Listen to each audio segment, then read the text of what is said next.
All right, let's dive into some pretty significant news coming out of India. The center is talking about a major overhaul of the goods and services tax structure.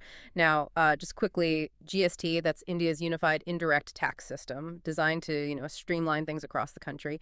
So, our mission today, cut through the noise, give you the essentials.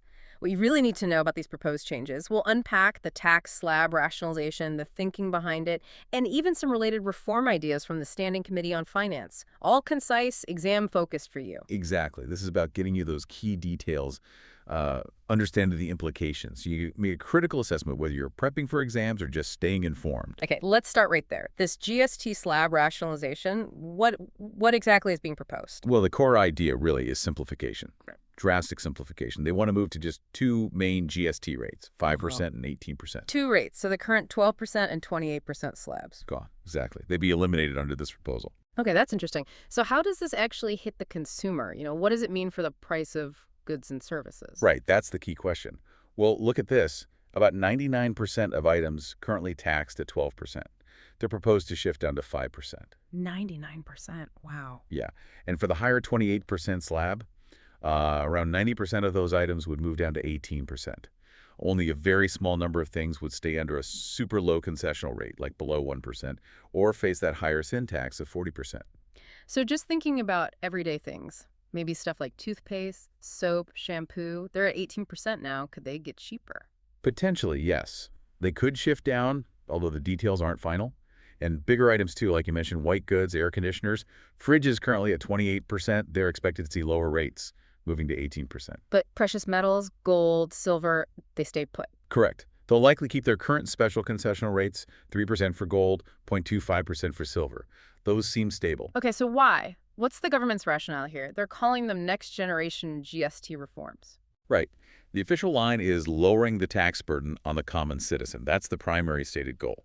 But there's an economic strategy behind it, too. Yes, there might be a short-term hit to revenue collection. You'd expect that, yeah. But the expectation, or maybe the hope, is that lower rates will actually spur consumption, people buy more, and importantly, it might also curb tax evasion, make it less attractive, plus potentially bring more of the informal economy into the tax net. So over time, the tax base widens, maybe compensating for those initial losses. So it's a bit of a gamble, betting on growth and compliance. You could say that. It's aiming for a simpler, fairer system, fewer disputes, easier compliance in the long run. Makes sense. Beyond just the rates, what about making the system itself easier to use? Compliance can be a real headache for businesses. Absolutely. Technology is key here. The center's talking about simpler online GST registration and introducing pre-filled returns that could cut down manual errors significantly. Pre-filled returns, okay. Yeah, and automating the refund process, too.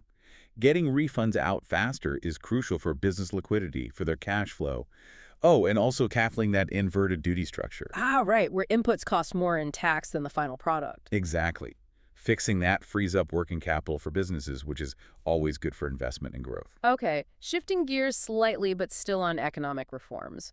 What else is generating buzz? You mentioned the Standing Committee on Finance. Yes, they've put forward a couple of important recommendations. Firstly, they're pushing the government for a proper action plan to spread industries more evenly across all states. So less concentration in just a few areas. Precisely. Aiming for more balanced, equitable economic development nationwide. Reduce those regional disparities. Okay, and their second point. They've raised concerns about how slowly the public sector enterprise policy from 2021 is moving.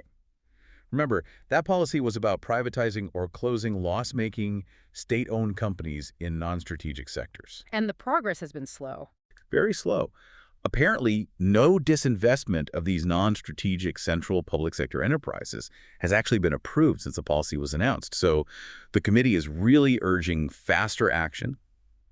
Identify the companies, get the approvals moving. They see it as important for, well, fiscal prudence and just using resources more efficiently. Right. Lots of moving parts there. So wrapping this up, what's the key takeaway for you, the listener? Well, you've now got a solid overview, a concise look at India's proposed GST changes and these other key economic reform recommendations. Highly relevant stuff for current affairs. Definitely. And these changes, if they happen, they're not just numbers on tax form. They could genuinely reshape how people spend, how businesses operate, even where industries decide to set up shop in India. And the big question really is the execution. How quickly and effectively can these ambitious plans translate into real, tangible benefits across the board in India? That's certainly something to keep an eye on and think about.